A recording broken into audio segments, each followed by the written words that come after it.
सभी विद्यार्थियों को सुप्रभात। विद्यार्थियों, आज हम पढ़ने जा रहे हैं कक्षा 7वीं का एक अध्याय जिसका नाम है कठपुतली। विद्यार्थियों, ये जो अध्याय है ये एक कविता है।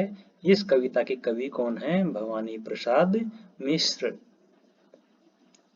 विद्यार्थियों, इस कविता को पढ़ने से पहले इसमें जो कठिन शब्द आए हैं उनको मैंने शुरुआत में लिख लिया है ताकि आपको समझने में कोई दिक्कत ना हो। इसमें कठिन शब्द मुझे केवल 2 लगे हैं जो दोनों मैंने लिखे हैं। जो पहला कठिन शब्द है या इसको मुहावरा भी बोल सकते हैं, गुस्से से उबलना। इसका अर्थ क्या होता है विद्यार्थियों? बहुत गुस्सा करना। और दूसरा है मन के छंद छूना। इसका अर्थ क्या होता है विद्यार्थियों? अपने मन या इच्छा से कार्य करना। केवल ये जो 2 शब्द हैं यही ऐसे आए हैं जिनको आपको समझने में शायद दिक्कत हो सकती है। इसके अलावा इस कविता में सभी शब्द बहुत ही सरल हैं। विद्यार्थियों, सर्वप्रथम हम इस कविता के बारे में पढ़ते हैं कि ये जो कविता है किसके बारे में है, इसके माध्यम से कवि क्या कहना चाहते हैं। इसमें कवि लिखते हैं, इसमें बताया गया है कि इस कविता में कठपुतलियां स्वतंत्रता की इच्छा से स्वयं अपनी बात व्यक्त कर रही हैं। उनके समक्ष स्वतंत्रता को साकार बनाने वाली चुनौतियां हैं। धागे में बंधी हुई कठपुतलियां पराधीन है। पराधीन का अर्थ क्या है विद्यार्थियों? पराधीन का अर्थ होता है गुलाम। इन्हें दूसरों के इशारे पर नाचने से दुख होता है। दुख से बाहर निकलने के लिए एक कठपुतली विद्रोह कर देती है। वह अपने पांव पर खड़ी होना चाहती है। उसकी बात सभी कठपुतलियों को अच्छी लगती है। स्वतंत्र रहना कौन नहीं चाहता, लेकिन जब पहली कठपुतली पर सबकी स्वतंत्रता की जिम्मेदारी आती है तो वह सोच समझकर कदम उठाना जरूरी समझती है। विद्यार्थियों, इसमें कविता के बारे में क्या बताया गया है कि इस कविता में जो कठपुतलियां हैं स्वतंत्रता की इच्छा से अपनी बात व्यक्त कर रही हैं। उनको उनके सामने चुनौती है कि अगर वो स्वतंत्र हो जाएंगी तो अपनी स्वतंत्रता को किस तरीके से साकार बनाएंगी। धागे से बंधी हुई जो कठपुतलियां हैं पराधीन हैं, गुलाम हैं, यानी वो अपने कार्य अपने मन से नहीं कर सकती। उन्हें दूसरों के इशारे पर नाचने से दुख होता है। तो दुख से बाहर निकलने के लिए एक कठपुतली विद्यार्थियों क्या कर देती है? विद्रोह कर देती है, रिवोल्ट कर देती है। वह अपने पांव पर खड़ी होना चाहती है।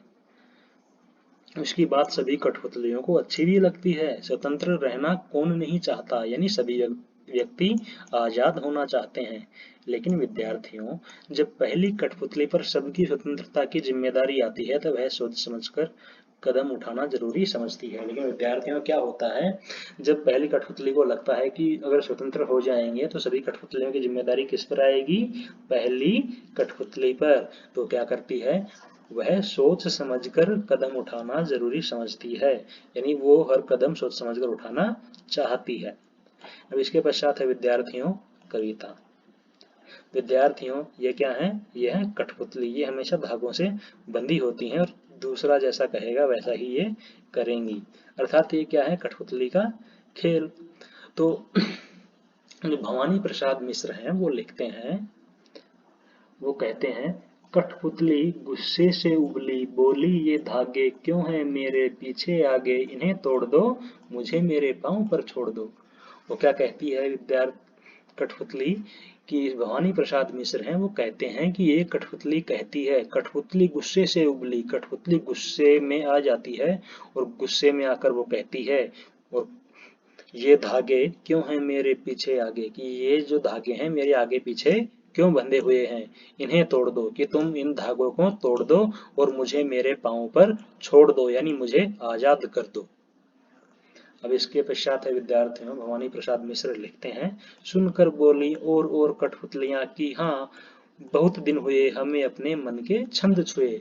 और उसकी यानी पहली कठपुतली की ये बात सुनकर जो और कठपुतलियां हैं, यानी जो अन्य कठपुतलियां हैं, वो भी कहती हैं कि हाँ, कि हमें आजाद कर दो। अब हमें बहुत दिन हो गए हैं अपने मन के छंद छुए, यानी अब हमें अपने मन से जिए, यानी अपने मन से काम किए, अपने मन से जिए बहुत ही दिन हो गए हैं, हमें तुम आजाद कर दो। अब हम तुम्हारे इशारों पर नहीं नाचेंगी।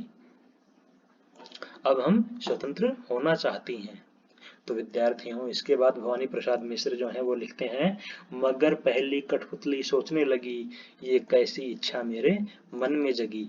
लेकिन विद्यार्थियों, जब ये सब कुछ होता है तो जो पहली कठपुतली है, जो गुस्से से उबल कर कहती है कि मुझे आजाद कर दो, ये जो धागे हैं इनको तुम तोड़ दो, वो कठपुतली जब उसको जब समझ आता है कि ये जो कठपुतलियां हैं जब सब आजाद हो जाएंगी, तो आजाद होने के बाद में क्या होगा, इन सब कठपुतलियों की जिम्मेदारी किस पर आ जाएगी, उस पर। तो वो कहती हैं या वो सोचने लगती हैं, मगर पहली कठपुतली सोचने लगी, ये कैसी इच्छा मेरे मन में जगी। तो वो सोचती है कि न जाने ये इच्छा मेरे मन में कहाँ से आ गई। तो अब वो क्या सोचती हैं कि अब मुझे सोच समझकर कदम उठाना चाहिए। विद्यार्थियों, ये जो कविता है ये किसके बारे में है, कठपुतलियों की स्वतंत्रता के बारे में। कि इसमें जो कठपुतली है, जो पहली कठपुतली है, वो गुस्से में आकर कहती है कि ये जो मेरे आगे पीछे धागे बंधे हुए हैं तुम इन्हें तोड़ दो और मुझे मेरे पांव पर छोड़ दो। और जब ये बातें उनकी दूसरी कठपुतलियां सुनती हैं तो वो भी क्या कहती हैं कि हाँ, हमें बहुत दिन हो गए हैं, हमने अपने मन से कुछ भी नहीं किया है। जब सभी कठपुतलियां विद्रोह कर देती हैं, यानी वो भी आजाद होना चाहती हैं, तो जो पहली कठपुतली है वो सोचने लगती है कि यह कैसी इच्छा मेरे मन में जगी, कि नहीं ये इच्छा मेरे मन में कैसे आ गई, अब इन सब कठपुतलियों की जिम्मेदारी मुझ पर आ जाएगी। उम्मीद है विद्यार्थियों आपको ये कविता समझ आई होगी। मिलते हैं अगले वीडियो में, तब तक के लिए घर पे रहें, स्वस्थ रहें। धन्यवाद।